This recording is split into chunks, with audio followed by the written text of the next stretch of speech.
Hello எல்லாரும் எப்படி இருக்கீங்க? இன்றைக்கி வந்துட்டு ஒரு ஹோம் பேக்கரோட வீட்டில் அவங்களோட ரொட்டீன் எப்படி இருக்கும் அப்படின்னு சொல்லிட்டு ஒரு சின்ன ஒரு ஐடியா உங்களுக்கு கொடுக்குற மாதிரியான vlog தான் இது.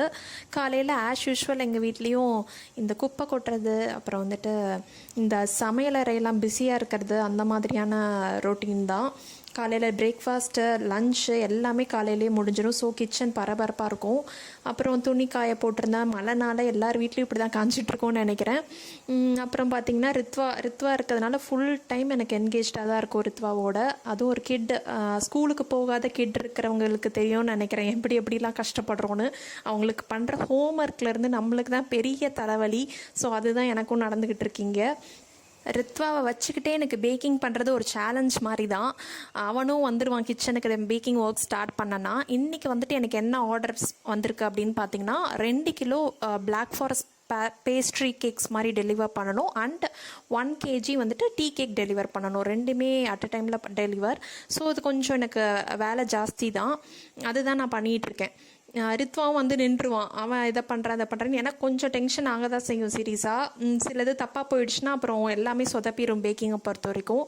ஸோ அவனை சில சமயம் நான் என்கேஜ் பண்ணிடுவேன். சம் கேட்ஜெட்ஸில் தான் நான் மோஸ்ட்லி என்கேஜ் பண்ண முடியுது இப்போ கிட்ஸை. வேறு வழி இல்லாமல் அப்படி பண்ணுவேன்.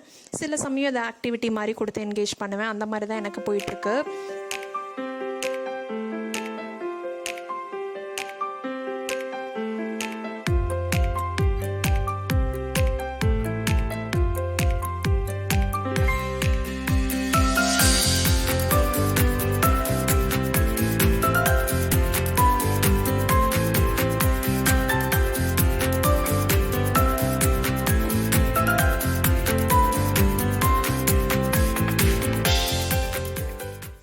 நைட்டுக்கு வந்துட்டு என்ன டின்னர்னால் கொத்தமல்லி புதினா துவையல் மாதிரி. இது வந்துட்டு இட்லி டிஃபனுக்கும் சரி ரைஸ்க்கும் நல்லாயிருக்கும். நார்மல் சின்ன வெங்காயம் கொஞ்சம், பெரிய வெங்காயம், தக்காளி, மிளகா, உளுத்தம்பருப்பு, ஒரே ஒரு தக்காளி, கொஞ்சம் புளி, பூண்டு இதெல்லாம் வச்சுட்டு அப்புறம் கொஞ்சமாக கொத்தமல்லி புதினா, அப்புறம் வந்துட்டு தேங்காய் ஓரளவுக்கு இதெல்லாம் வதக்கிறது தான். கொத்தமல்லி புதினா போட்டதுக்கப்புறமேட்டு ரொம்ப வதக்கக்கூடாது. அப்போனா துவையல் வந்துட்டு நல்லா கலர் இருக்கும். அப்புறம் இங்கே என்ன பண்ணுறேன்னா, நம்ம கேக் இது பண்ணது பேக்காகி எடுத்துட்டேன். மேலே இருக்கிற லேயரை வந்துட்டு மோஸ்ட்லி எடுத்துடுவேன். அது ரொம்ப கொஞ்சம் ஸ்டிக்கியாக இருக்கும். நம்ம ஃப்ராஸ்டிங் பண்ணுறப்ப நீட்டாக வராதுங்கிறதுனால அதை வந்து எடுத்து பால் மாதிரி ரித்வாக்கு கொடுத்துருவேன். நைட் வந்துட்டு ரித்வாக்கு அப்பப்போ ரச சாதம் அண்ட் ஆம்லெட் அந்த மாதிரி கொடுப்பேன். ரச சாதம் வந்துட்டு அப்பப்போ டயட்டில் வந்துட்டு குழந்தைங்களுக்கு இன்க்ளூட் பண்ணுறது ரொம்பவே நல்லது, அவங்க டைஜஷனுக்கும் சரி. அப்புறம் வந்துட்டு இந்த நாட்டுக்கோழி முட்டை இருக்குது, அதை வச்சுட்டு நார்மலாக பெப்பர் அண்ட் சால்ட் மட்டும் போட்டு கொடுப்பேன்.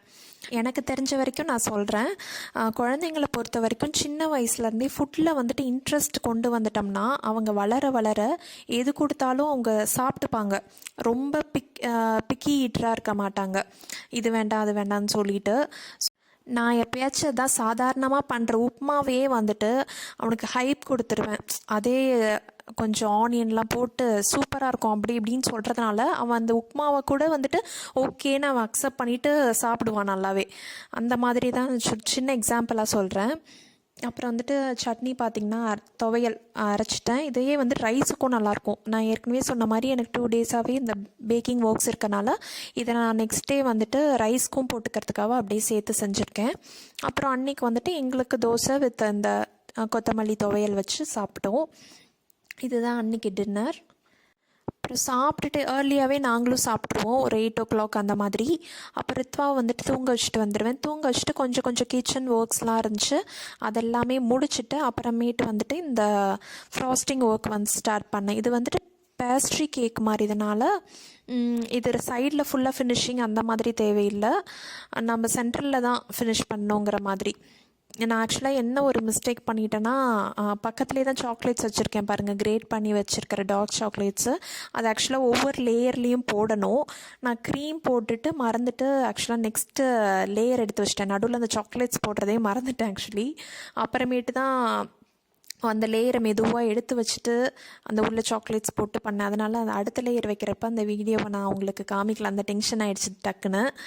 அதுக்கப்புறமேட்டு இது ரொம்ப சிம்பிள் தான், ஈஸியாக பண்ணிடலாம். இது 2 kgங்கிறதுனால அட் அ டைம்லேயே பண்ணிட்டேன் 10 inch ஸ்கொயர் பேனில். அதனால் வந்துட்டு 1 kg பண்ணுறத விட இது எனக்கு ஈஸியாக வேலை முடிகிற மாதிரி இருந்துச்சு. இப்போ தான் ஆக்சுவலாக சாக்லேட்ஸ் வைக்க மறந்துட்டேன். அதுக்கப்புறமேட்டு வீடியோ கட் பண்ணிட்டேன். அதுக்கப்புறம் அந்த டென்ஷனில் போயிடுச்சு. அதுக்கப்புறமேட்டு ஃபுல் மேல் லேயர் வரைக்கும் ஃபினிஷ் பண்ணிவிட்டு அதை ஃப்ரிட்ஜில் செட் பண்ணிவிட்டு மறுபடியும் ஒரே ஒரு டாப்பில் மட்டும் கொஞ்சம் எக்ஸ்ட்ரா க்ரீம் கொடுத்து செட் பண்ணேன். அவ்வளோதான்.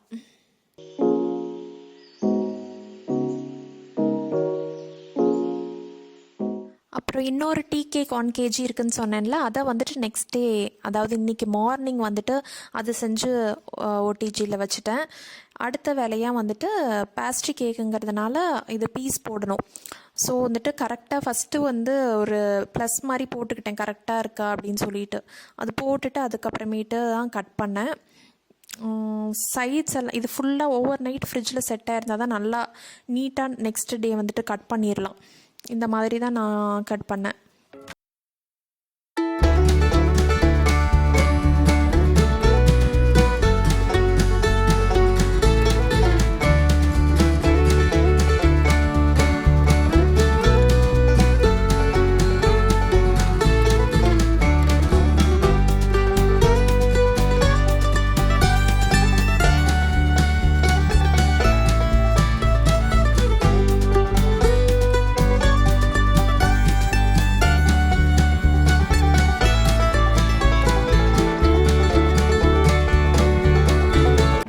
எல்லா வேலையும் முடிஞ்சது. கடைசியாக பேக்கிங் தான் போயிட்டுருக்கு. அன்றைக்கி ஆஃப்டர்நூன் வந்துட்டு 2மே டெலிவர் பண்ணேன்.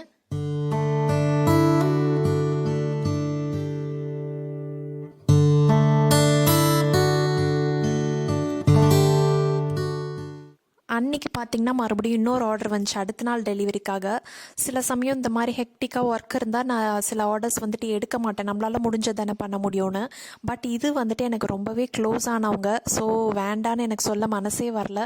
ஸோ அதுவும் வந்துட்டு அன்றைக்கே கேக்கும் ஓரளவுக்கு ஃபஸ்ட்டு கோட் ஃப்ராஸ்டிங்கும் செஞ்சு முடிச்சிட்டேன். ரித்வா வந்துட்டு எனக்கு கோதுமை தோசைக்கு வந்துட்டு ஹெல்ப் பண்ணிகிட்ருக்கான்.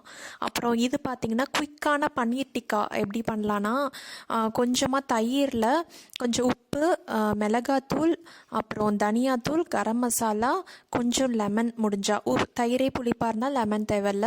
இதை போட்டு பன்னீரை நல்லா பெரட்டி உடனே நீங்கள் வந்துட்டு பட்டர் இல்லை ஆயிலில் வந்துட்டு ஃப்ரை பண்ணி எடுத்துடலாம். சூப்பராக இருக்கும், குயிக்காக பண்ணிடலாம். அதே சமயம் வந்து நல்ல டேஸ்ட்டாக இருக்கும். உங்களுக்கு வந்துட்டு இன்னும் டைம் இருந்துச்சுன்னா இஞ்சி பூண்டு பேஸ்ட் அப்புறம் இந்த கொத்தமல்லிலாம் கூட அரைச்சி சேர்க்கலாம், அதுவும் ரொம்ப நல்லாயிருக்கும். இதுதான் பார்த்திங்கன்னா நெக்ஸ்ட் டே நான் ஃபுல்லாகவே ஃபினிஷ் பண்ணிட்டேன். ஃபைனல் டிசைன் இது தான். ஒரு பீகாக் ஃபெதர் லுக்குக்கில் பண்ணலாம் அப்படின்னு சொல்லிட்டு இந்த மாதிரி ட்ரை பண்ணியிருக்கேன். எப்படி இருக்குது அப்படின்னு சொல்லிட்டு சொல்லுங்கள். கஸ்டமர் வந்துட்டு எனக்கு ரொம்பவே க்ரீம் ஏன்னா ரொம்ப ரொம்ப மைல்டாக வேணும் அப்படிங்கிறதுனால நான் செகண்ட் கோட்டிங் வந்துட்டு நான் கொடுக்கவே இல்லை, க்ரம்ப் கோட்டோடையே நான் முடிச்சிட்டேன். அதுதான் ஒன்று. அப்புறம் வந்துட்டு ரித்வாக்கு வந்துட்டு டின்னர் இது தான். அன்றைக்கி மாவு அன்றைக்கி தான் அரைச்சி வச்சுருந்தேன். ஸோ கோதுமை தோசை, இந்த பன்னீர், இது கொஞ்சம் லெஃப்ட் ஓவர் குழம்பு இருந்துச்சு, அதை வச்சுட்டு டின்னர் முடிச்சாச்சு. இந்த வீடியோ உங்களுக்கு பிடிச்சிருக்கோன்னு நினைக்கிறேன். பிடிச்சிருந்தால் லைக் பண்ணுங்கள், ஷேர் பண்ணுங்கள், கமெண்ட் பண்ணுங்கள். நீங்கள் நான் சப்ஸ்கிரைப் பண்ணலைன்னா மறக்காமல் சப்ஸ்கிரைப் பண்ணுங்கள். நான் ஆர்த்தி மறுபடியும் உங்களை வேறு இன்ட்ரெஸ்டிங்கான வீடியோவில் சந்திக்கிற வரைக்கும் பை.